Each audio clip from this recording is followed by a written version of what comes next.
جس ملک میں کالج اور یونیورسٹی سے نکلنے والے رکشے چلائیں اور جیلوں سے نکلنے والے ملک چلائیں تو وہ ملک کبھی بھی ترقی نہیں کر سکتا۔ آج حافظ نعیم الرحمن کی شکست تاریخ دہرا رہی ہے۔ 1970 میں جب بھٹو صاحب نے 86 سیٹیں حاصل کی اور ادھر شیخ مجیب الرحمان نے 167 سیٹیں جیتی، مطلب بھٹو صاحب سے 50% زیادہ ووٹ حاصل کیے انہوں نے۔ 86 سیٹیں بھٹو صاحب نے حاصل کی، 167 سیٹیں شیخ مجیب الرحمان کی۔ تو انصاف تو یہ تھا کہ حق اقتدار شیخ مجیب الرحمان کا تھا۔ بھٹو صاحب نے کہا جی ادھر ہم ادھر تم، تو پاکستان کو توڑنے والا کون ہوا؟ فیصلہ آپ کر لیں۔ غدار ملت کون ہوا؟ ادھر بھٹو صاحب کو ہیرو بنا کے پیش کیا جاتا ہے جبکہ وہ غدار ملت ہیں۔ پاکستان کو دو ٹکڑے کرنے والا ہی بھٹو ہے۔ سیم تاریخ وہی کیا گیا ہے۔ آج 193 والا ہار گئے اور 160 والا جیت گئے۔ یہ ملک کو کدھر لے کے جا رہے ہیں؟ جب ایسے کالج اور یونیورسٹی سے نکلنے والے لوگ در بدر کے دھکے کھائیں گے اور جیلوں سے نکلنے والے لوگ ملک چلائیں گے تو یہ ملک کے ساتھ ایسا ہی ہوگا۔ اور پاکستان کے اداروں کے سربراہان کا اس ملک کے بیڑا غرق کرنے میں بڑا ہاتھ ہے، اور یہ سمجھتے ہیں کہ ساری تا قیامت ایسے گزاریں گے، ان کو مرنا بھی ہے۔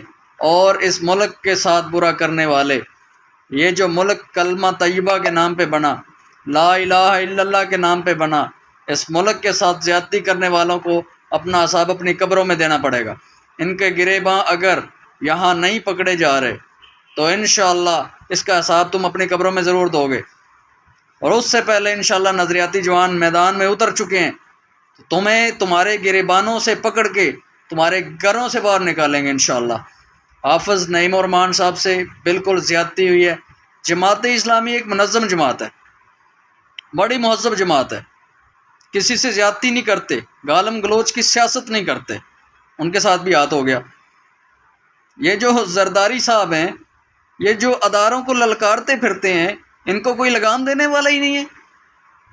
وہ شریعام جب چاہیں سپریم کورٹ کے دھجیاں اڑا دیتے ہیں، جب چاہیں پاک فوج کی دھجیاں اڑا دیتے ہیں، ان کو کوئی لگام ڈالنے والا نہیں ہے۔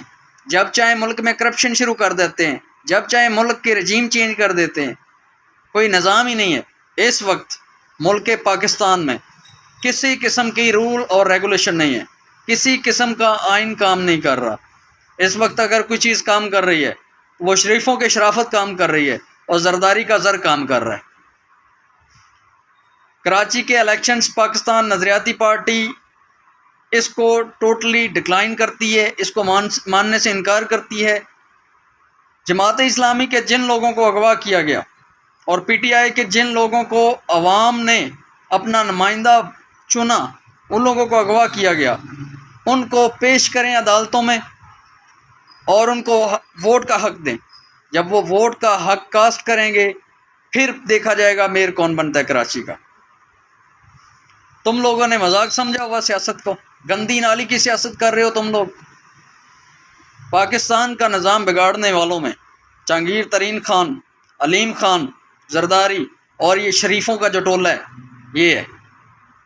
جماعت اسلامی کے ساتھ بھی وہی ہاتھ ہوا جو عمران خان کے ساتھ ہوا۔ جماعت اسلامی کے ساتھ جو زیادتی کی گئی، پاکستان نظریاتی پارٹی اس کو کبھی بھی ایکسیپٹ نہیں کرتی۔ کراچی کے میئر کے الیکشن دوبارہ ہوں گے، پاکستان نظریاتی پارٹی اس کو شدید الفاظ میں اس کی مذمت کرتی ہے۔